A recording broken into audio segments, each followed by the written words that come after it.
The Toronto Raptors are making moves as training camp is just about a week away, and Bobby Webster's putting the final touches on the roster as we enter this new season. So we'll discuss that, including some very, very exciting developments regarding one of the Raptors' most interesting young players out here on this team and the work he's been putting in the summer to take his game to the next level, which has Raptors fans very amped up. So we're going to break down all these stories, including some more out here in this video. But before we do, I want to make a little announcement. We are looking for NFL creators. Whether you're a fan of the Bills, the Steelers, whatever team it is, we are looking for folks that, if you like Raptors Digest, this style of content, to create this exact style of content out there for your favorite NFL team. So we have a link down below. Let us know what teams you're interested in covering, and we can definitely take a look at you to become a creator for one of these NFL teams, especially with the NFL season right back rolling here now at this point. So definitely check out the link down in the description below. You can join the Digest Media team and cover your favorite football team out there on a daily basis, or any sports team. We're looking for a lot of different creators across the space, but specifically the NFL right now. So with that out of the way, let's dive into the news, because frankly, we have a lot of stuff to sink our teeth into in this one. The first thing we're taking a look at is former Raptors All-Star getting a serious injury, and this one sucks to see. It sucks to start off this video with, but former Toronto Raptor, a guy that won an NBA championship with us, Fred VanVleet, is now dealing with a serious injury in a season that was very well anticipated in terms of him trying to get back and win another championship with that Houston Rockets squad. As news came out today that the past couple days, Houston Rockets star point guard Fred VanVleet has suffered a torn ACL and could miss the entirety of the 25-26 season, sources have told ESPN on Monday. He suffered the injury in a recent offseason workout, sources told ESPN, and this just sucks. Obviously Fred's not on the team anymore, so I won't dive into the analysis and stuff, how it affects the Houston Rockets, but that team was supposed to be very, very competitive. Kevin Durant just brought into the team. Of course, Fred VanVleet, KD have that history, facing off against NBA Finals. Fred, of course, on the Raptors, KD at the time on the Golden State Warriors. They were getting into it a little bit and then gained that mutual respect. KD said a lot of positive things about him, and those two on that team, I was excited to see how things would play out. I know Fred VanVleet left a little bit of a sour taste in some people's mouths this season, or when he left in his final season with the Toronto Raptors. But of course, always rooting for Fred VanVleet. I'm, happy to see him thrive and getting that contract this summer. But, sucks to see him dealing with this injury, and, we'll see where Houston goes from there. But wishing a speedy recovery for Fred VanVleet. But let's dive into some more specifically Raptor-centric news here now at this point, as we have an update that is extremely exciting for this man's development, as Ulrich Chomche, of course, is one of the more interesting players out there on this Toronto Raptors roster. A guy that in the G League last season really took his game into someone that was extremely raw out there in the basketball court, questions about how things would play out, would develop, and became a player that was very, very, he was a serious menace out there on the basketball court, especially on the defensive end. So in his season with the Raptors 905, 19 games played, averaged 25 minutes per night, averaged 8 points per game, shot 55% of the field, and the really exciting stats in this one is how he averaged, just 25 minutes a night, 9 rebounds, and 3 blocks per game.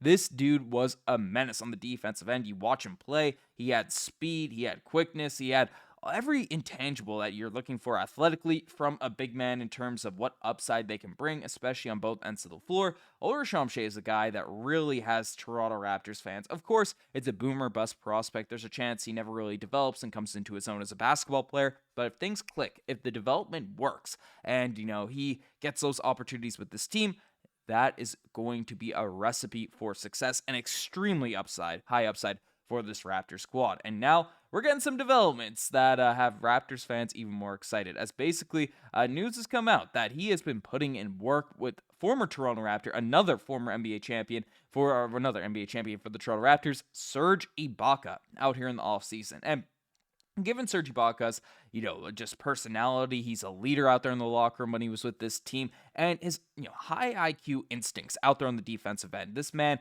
really just knew where to be out there on, help weak side defense, pulling over, whether he was the 4 or the 5 for the Toronto Raptors, just really knew how to be a rim protector, really knew how to be effective out there on both ends of the court. Serge Ibaka was a guy that, of course, had a lot of athleticism, had a lot of just raw talent, the same way Ulrich Chomche does, but had an extremely high IQ on the defensive end, which made him a guy that, especially in his prime years of his career, always in the conversation for DPOY. And him getting his hands out there on Ulrich Chomche, who have a similar build, have similar high upside athletically, this is very, very exciting if you are Toronto Raptors fans to look at, Ulrich Chomche being taken to the win, because the Raptors, of course, have Jakob Poeltl, who's a very nice veteran to have in the locker room to mentor a guy like Chomche. All the little things and the defensive instinct stuff, out there on, on this team. And that's what you need if you want to have a competitive roster. Vets that can trade the young guys. But, of course, Jakob Poeltl is a very different, build, different athletic archetype than Ulrich Chomche. So, having a guy like Serge Ibaka who does have that raw athleticism, that blocks a ton of shots, that can do all these different things out there, being that guy to mentor Ulrich Chomche is huge for this Toronto Raptors team and is exactly the voice you want in Chomche's ear to take his game to the next level. So, of course, things still have to come in their own. Raw potential can only be filled. These guys start working all that. Serge Ibaka is the guy that you want in Ulrich Chomche's ear to take his game to the next step. I mean, a guy that was still learning the defensive scheme, still learning all this stuff, the G League, putting up stats like this, 3 blocks per game, 9 rebounds, 8 points per night. Dealt with an injury the back half last year. Didn't get to see him in Summer League, but did get to see him in Summer. Didn't get to see him, in the Raptors out of 5 push at the end. It's positive to see. And Chomche's coming to his own. I'm very, very interested because we look at the Toronto Raptors roster this season, how things are looking. Of course, Jakob Poeltl is the main guy out there in our center depth. Immanuel, who has had some very encouraging performances out there in Eurobasket, is pegged to be the backup 5. But Chomche's really that only main lob threat.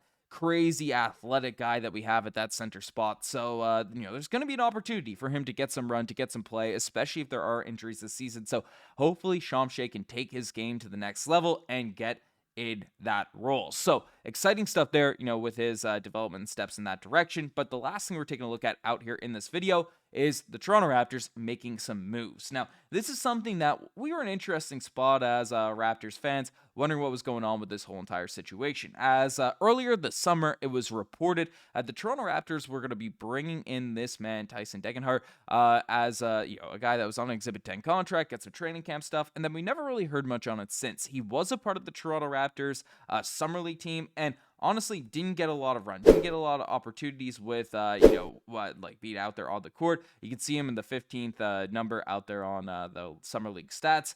Only played in those 3 games, 1.9 minutes per night, so it's really, you can't take anything away in terms of, actual impact on the court when you're only getting 1 minute per game. Not going to really, you could look at the stats and stuff, nothing too crazy there, underreported night. So some people are like, okay, will he actually be a part of the team? Will he not be? Didn't get an opportunity, to really play out there in Summer League. What's the deal? Well, we got confirmation in terms of what's going on here now at this point, as the Toronto Raptors have signed Tyson Degenhart as an Exhibit 10 contract. That was reported back at Summer League and now made official for training camp. So, yes, he was on the Toronto Raptors Summer League team. Yes, all that stuff is on the go. Now it is official. He signed to an Exhibit 10 contract and will likely be sent, as one of those places. Because, of course, you're not playing out there on the Summer League team. It's unlikely you're going to get that main roster opportunity. But definitely a guy that, you look at stats at college, a guy that was very, very effective, especially this most recent season. Knocking down the 3-point shot, average 18 points per game, is a really good cutter from the little bit of film you see out there on the court. So,